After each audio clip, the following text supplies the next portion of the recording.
Hello guys, आज हम पढ़ने जा रहे हैं ज्ञान मार्गी शाखा की प्रमुख प्रवृत्तियाँ। निर्गुण धारा के ज्ञान मार्गी काव्य या यूँ कहिए संत काव्य देश की राजनीतिक, धार्मिक, सांस्कृतिक तथा राजनीतिक परिस्थितियों के फलस्वरूप विरचित भावात्मक एवं अनुभूतिप्रवण जन काव्य है। इस काव्य में आध्यात्मिक विषयों की अभिव्यक्ति हुई है, पर वह जन जीवन में डूबी हुई अनुभूतियों से संपन्न है। संत काव्य ने अनेक धार्मिक संप्रदाय के प्रभाव को आत्मसात किया है, किंतु इसमें धर्म अथवा साधना की कोई शास्त्रीय व्याख्या नहीं, बल्कि जनभाषा में उसका मर्म है। संत साहित्य साधना, लोक पक्ष तथा काव्य वैभव सभी दृष्टियों से महत्वपूर्ण है। नाथ संप्रदाय की पद्धति शास्त्रीय थी और साधना व्यक्तिगत, किंतु संतों की पद्धति स्वतंत्र थी और साधना सामाजिक। संत कवियों की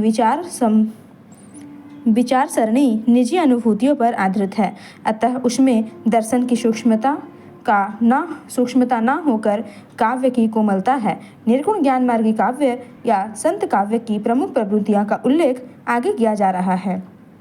पहला है निर्गुण राम की उपासना।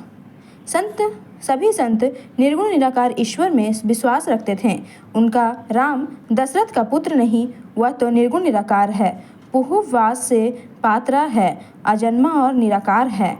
यह संपूर्ण संसार उस अक्षय पुरुष रूपी पेड़ के पत्ते के समान है, वह घट घट में विराजमान है। कबीर का कहना है कि जैसे कस्तूरी मृग की नाभि में रहती है और वह अकारण ही उसे वन में ढूंढने के लिए भटकता फिरता है, उसी प्रकार राम घट घटवासी है, उसे बाहर ढूंढने की आवश्यकता नहीं है। सभी वर्णों और समूची जातियों के लिए वह निर्गुण एकमात्र ज्ञान गम्य है, वह अविगत है, वेद पुराण और स्मृतियों की पहुँच से परे हैं। इसलिए कबीर निर्गुण राम की उपासना करने के बाद कहते हैं, निर्गुण राम जपहूँ रे भाई, अभिगति की गति लिखी न जाई। दूसरा है सद्गुरु की महिमा। संत कवियों ने ब्रह्म साधना के लिए सद्गुरु का पथ प्रदर्शन अनिवार्य माना है।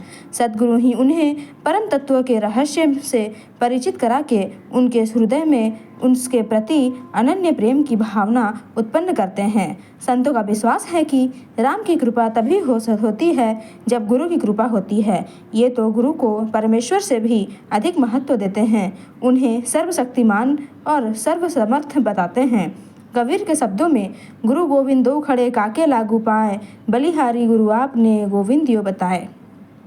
तीसरा आते हैं नाम स्मरण पर बल। संत कवियों का मानना है कि यह संसार नश्वर है। इस नश्वर संसार में एक ही शाश्वत तत्व है, वह है नाम स्मरण।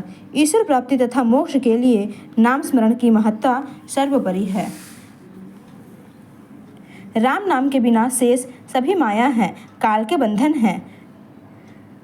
चिंता तो हरि नाव की और न चिंता दास, जो जय कछु चिंतवे राम बिन सोई काल को पास। 4 है जाति पाति का विरोध। संत सामाजिक क्रांति के उद्घोषक थे। ये जाति पाति के नियमों के कट्टर विरोधी थे।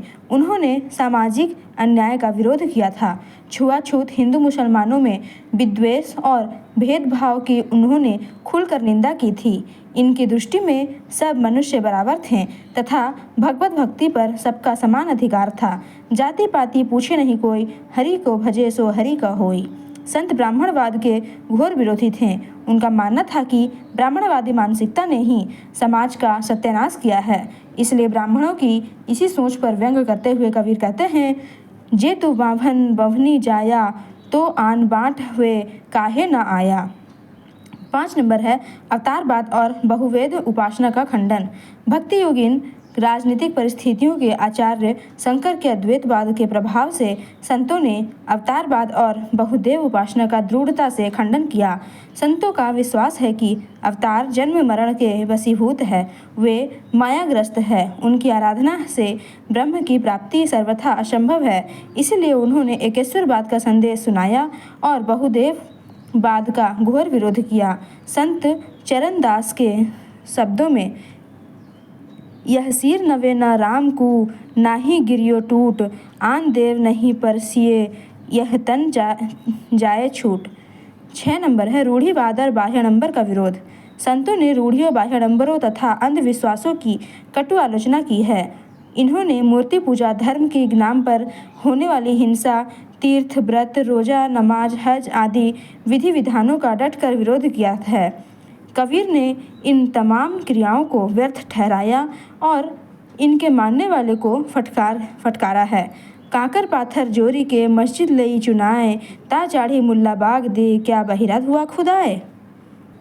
दुनिया कैसी बावरी, पाथर पूजन जाए, घर की चकिया कोई न पूजे, जे ही का पीसा खाए। 7 नंबर में आता है रहस्यवादी भावना। संत काव्य में अलौकिक प्रेम की अभिव्यंजना हुई है, जिसे रहस्यवाद की संज्ञा दी गई है। विरहानुभूति की अभिव्यक्ति में इन्हें पर्याप्त सफलता मिली है। साधना के क्षेत्र में जो ब्रह्मवाद है, साहित्य में वही रहस्यवाद है। कबीर की प्रेयसी इसकी पुष्टि करती है। दुल्हिन गावहू मंगलचार, हम घरी आए हो, राजा राम भरतार, तन रत करी मैं, मन रत करी हूँ, पंच तत्व बराती, रामदेव मोरे, पाहुने आए मैं, जोबन में माती। संतों के रहस्यवाद पर योग तथा शरीर तत्व का प्रभाव स्पष्ट है। इनके रहस्यवाद शंकर के अद्वैतवाद से भी प्रभावित है। जल में कुंभ, कुंभ में जल है, भीतर बाहर पानी, फूटा कुंभ जल जल ही समाना, यह तत् कथ्यो गयानी। 8 नंबर में है कथनी और करनी में समानता। संत कथनी और करनी की समानता पर बल देते हैं। उनका मानना है कि किसी बात को कहना बड़ा आसान है, पर इसे कार्य रूप देना बहुत कठिन है। मनुष्य जीवन की सार्थकता उसकी कथनी और करनी की समानता में है। वास्तव में मनुष्य को कर्मवीर होना चाहिए, उससे उसका जीवन सुखमय होगा, साथ ही समाज का कल्याण भी हो सकेगा। कबीर की भाषा में जैसी कहे करे जो तैसी, तो तीरथ न लागे बारा, कहता कही गया, सुनता सुनी गया, करनी कठिन अपारा। 9 नंबर में है नारी के प्रति दृष्टिकोण। संतों ने नारी को माया का प्रतीक माना है। उनका कहना है कि कनक और कामिनी ये दोनों दुर्गम घाटियां हैं। संतों ने नारी के कामिनी रूप की कड़ी निंदा की है। नारी की छाई परत, अंधा होत भुजंग, कबीरा तिन की कौन गति, जे नित नारी संग। जहाँ एक और संतों ने नारी की कामिनी रूप की निंदा की है, वहाँ दूसरी ओर सती और पतिव्रता की आदर्श की मुक्त कंठ से प्रशंसा की है। इसे देखकर आश्चर्यचकित होना पड़ता है। कबीर के शब्दों में, पतिव्रता मैली भली, काली कुचित कुरूप, पतिव्रता के रूप पर 12 कोटि स्वरूप। 10 नंबर में आता है भाषा। संत कवियों ने अपनी रचनाओं में प्रदेश विशेष की बोली के साथ ब्रज, अवधी, पंजाबी, राजस्थानी, गुजराती, मराठी आदि शब्दावलियों को प्रयुक्त किया है, जिसे अधिकांश विद्वानों ने सधुक्कड़ी या पंचमेल खिचड़ी भाषा कहा है। वास्तव में योगिन परिवेश के अनुरूप संतों की भाषा सरल, सहज और कृत्रिमता विहीन है। 11 नंबर में आता है अलंकार। संत अलंकारवादी नहीं थे, किंतु उनकी कविता में अनेकानेक शब्दालंकार और अर्थालंकार का आगमन सहज रूप से हो गया है। उपमा, रूपक, दृष्टांत, अन्योक्ति, उत्प्रेक्षा, उल्लेख, व्यतिरेक, विरोधाभास, असंगति, श्लेष, यमक, अनुप्रास, काव्यलिंग, विभावना आदि अलंकार संत काव्य को चमत्कार प्रदान करते हैं।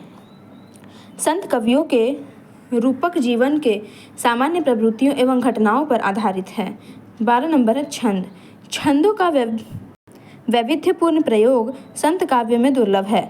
छंद इनके लिए साधन है, साध्य नहीं। इन्होंने अपने विचारों की अभिव्यक्ति मुख्यतः साखी और शबद के माध्यम से की है। शबद से तात्पर्य गेय पदों से है। इसके अतिरिक्त संत काव्य में चौपाई, कवित, हंसपद आदि छंदों का भी प्रयोग हुआ है।